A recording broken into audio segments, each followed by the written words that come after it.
Hi, எல்லாருக்கும் வணக்கம். வாங்க இன்னைக்கு கலை வீட்டு சமையல்ல அவளை வச்சு ஈஸியான ஒரு ஈவினிங் ஸ்நாக்ஸ் தாங்க பண்ணியிருக்கேன். நீங்க ஸ்நாக்ஸாகவும் சாப்பிடலாம், டிஃபனாகவும் சாப்பிடலாம். ஸ்கூல் விட்டு வர பசங்களுக்கும் நம்ம செஞ்சு கொடுக்கலாம். பாருங்க, பார்க்கவே எவ்வளோ அழகா இருக்கு. வாங்க இது எப்படி செய்யறதுன்னு நம்ம வீடியோக்குள்ள போய் பார்க்கலாம். அதுக்கு முன்னாடி வீடியோவை சப்ஸ்கிரைப் பண்ணணும்னா சப்ஸ்கிரைப் பண்ணுங்க. அப்பதான் நான் போடுற வீடியோ உங்களுக்கு உடனே வந்து சேரும். பாருங்க,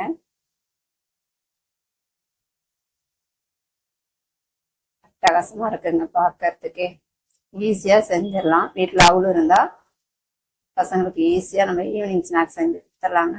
வாங்க இதை எப்படி செய்யறதுன்னு நம்ம வீடியோக்குள்ள போய் பார்க்கலாம். இந்த கப்பால நான் ஒரு கப்பு அவல் எடுத்திருக்கேன். அவளை நல்லா உடைச்சிட்டு எடுத்துக்கங்க. இதை நம்ம ஊற வச்சுக்கலாம். இது நல்லா ஒரு 10 நிமிஷம் ஊறட்டும்.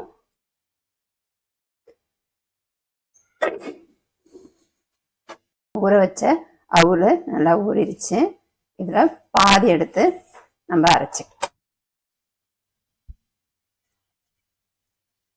கொஞ்சம் முழுசாக இருந்தால் நல்லாயிருக்கும்.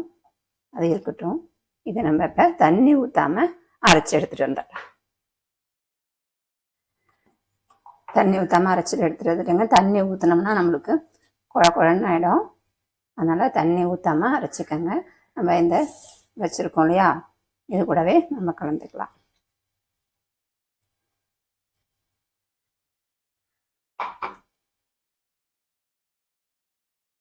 உப்பு போட்டுக்கலாம்.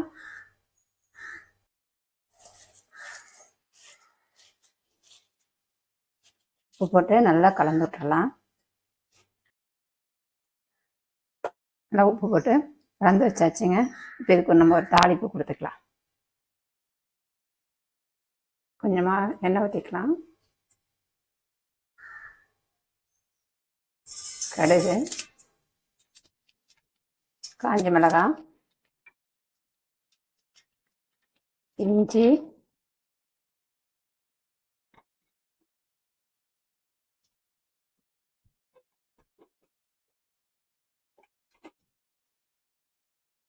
கடலைப்பருப்பு, உளுத்தம்பருப்பு,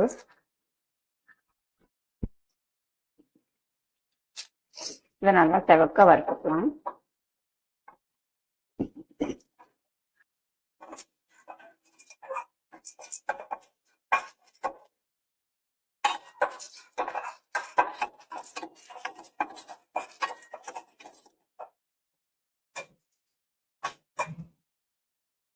கருவேப்பிலை சேர்த்து வறுத்துக்கலாம். நம்ம பிசைஞ்சு வச்சிருக்க மாவோட இதை சேர்த்து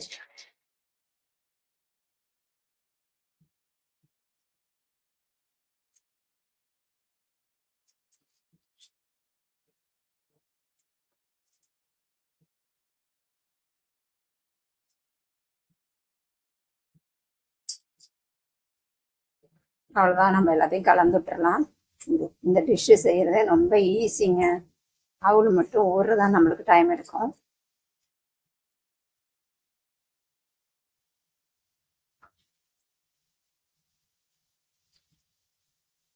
நல்லா கலந்து விட்டுட்டு நம்மளுக்கு குட்டி குட்டியாக உருண்டை பிடிச்சி வச்சுக்கலாம். இந்த மாதிரி ஒட்டும். அதனால் நம்ம கையில் கொஞ்சம் எண்ணெய் தடவி உருண்டை பிடிச்சி வச்சு இந்த மாதிரி குட்டி குட்டியாக உருண்டை பிடிச்சி வச்சு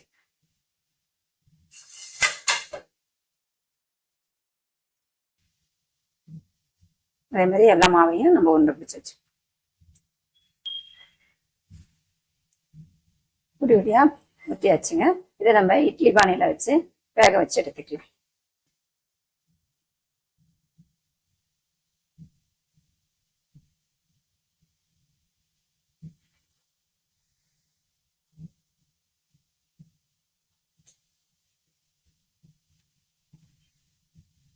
வச்சுங்க. ஒரு 5 நிமிஷம் வேக வச்சா போதும். மூடி போட்டு வேக வச்சுக்கலாம்.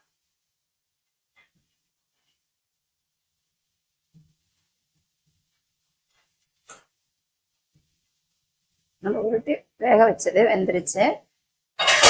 நம்ம இதை எடுத்து ஆற வச்சுக்கலாம்.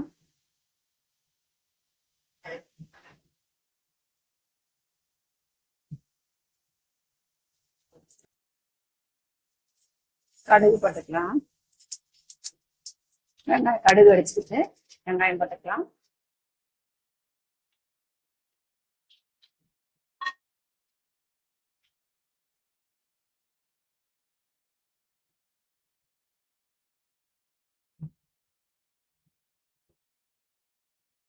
வெங்காயம் நல்லா வதங்கிருச்சு.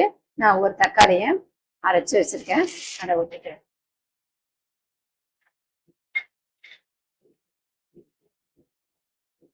தக்காளியோட பச்சை வாசனை போற வரைக்கும் நல்லா வதக்கிக்கலாம்.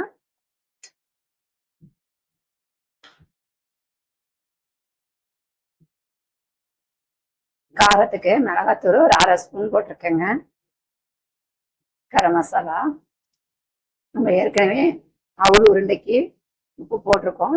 இந்த மசாலாவுக்கு மட்டும் உப்பு சேர்த்துக்கலாம்.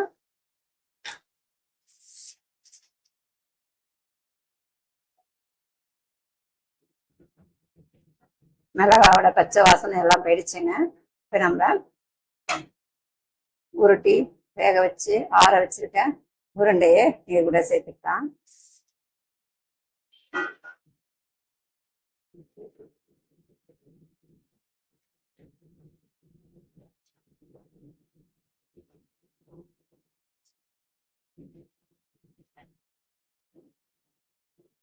எல்லாத்தையோடையும் நல்லா கலந்துட்டான்.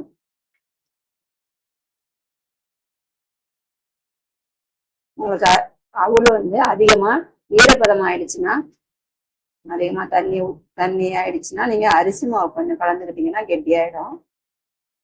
ஃபர்ஸ்டே சொல்ல மறந்துட்டேன். பாருங்க, பார்க்கவே எவ்வளவு அழகா இருக்கு. வீட்டுல அவளு இருந்தா போதுங்க, ஈஸியா இந்த ஸ்நாக்ஸ் செஞ்சிடலாம். நான் ஸ்நாக்ஸா தான் செஞ்சிருக்கேன். நீங்க டிஃபனா கூட செஞ்சு சாப்பிடலாம். நான் ஸ்கூல்ல இருந்து வந்த பசங்களுக்கு நான் ஈவினிங் ஸ்நாக்ஸா இதை செஞ்சு கொடுத்துருக்கேன். இது நம்ம காலைல டிஃபனாவோ நைட்டு டிஃபனாவோ இதை வச்சு சாப்பிடலாம். இதுக்கு சைட் டிஷ் எல்லாம் எதுவும் தேவையில்லை. ஏன்னா இதுலயே நம்ம மசாலா எல்லாம் சேர்த்துருக்கோம்.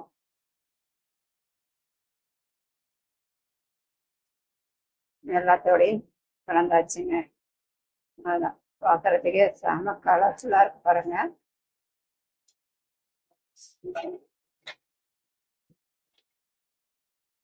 நான் சொன்ன மாதிரி நீங்களும் உங்க வீட்டுல செஞ்சு பாருங்க. எப்படி இருக்குன்னு கமெண்ட் பண்ணுங்க, லைக் பண்ணுங்க, ஷேர் பண்ணுங்க, மறக்காம சப்ஸ்கிரைப் பண்ணுங்க. நான் போடுற வீடியோ அதான் உங்களுக்கு உடனே வந்து சேரும்.